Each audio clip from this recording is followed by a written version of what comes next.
Read the passage and answer the questions. Mətni oxuyun və sualları cavablayın. Hello, I'm Mert and I am 15 years old. Salam, mənim adım Mertdir və mən 15 yaşım var. I live in Istanbul, but I have moved around a lot in my life.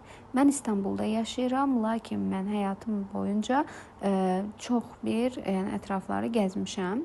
My mom and dad travel for work, so I go with them. Mənim anam və atam iş üçün səyahət edir, belə ki, mən də onlarla gedirəm. Instead of going to a regular school, I take private lessons at home. Müntəzəm şəkildə məktəbə getmək əvəzinə mən evdə özəl dərslər alıram. My subjects like math, history and literature are pretty good because my parents are very involved in my education. Mənim fənlərimdən hansı ki, riyaziyyat, tarix və ədəbiyyat çox yaxşıdır, çünki mənim valideynlərim mənim təhsilimə çox yönəldiblər. My day start with lesson in the morning. Mənim günlərim səhərlər dərslə başlayır. In the evenings I usually go out with my friends. Axşamlar isə mən adətən dostlarımla harasa gedirəm. I really enjoy exploring different neighborhoods in Istanbul.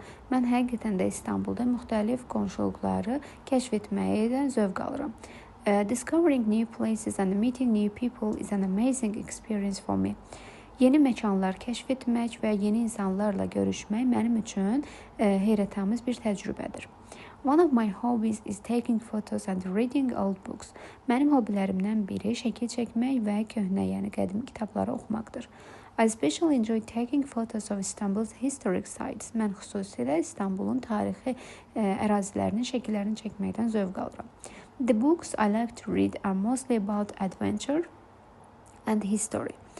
Mənim oxuduğum kitablar əksərən hər hansısa bir macəra və ya tarix haqqındadır.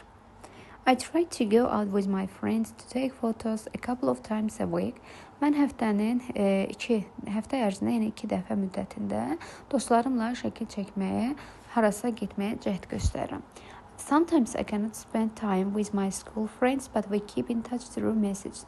Bəzən mən məktəb dostlarımla vaxt keçirə bilmirəm, lakin biz mesaj yazmaq vasitəsilə əlaqə saxlayırıq. Birinci sualımızda How does Mert receive his education?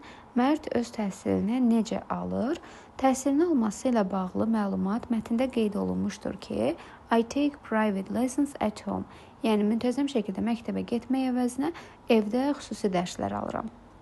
Və biz bu məlumata əsasən he takes private lessons at home B variantını doğru götürmüş oluruq ki, o evdə xüsusi dərslər, yəni özəl dərslər alır.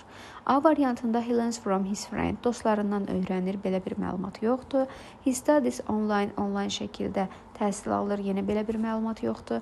He learns by watching educational videos, təhsil verici videoları izləməklə öyrənir, yenə yanlışdır. He goes to a regular school, müntəzəm şəkildə məktəbə gedir, yanlışdır. Çünki müntəzəm məktəbə getmək əvəzinə evdə xüsusi dərslər alırdı. Və qeyd etdiyimiz kimi düzgün cavab B variantında qeyd olunmuşdur.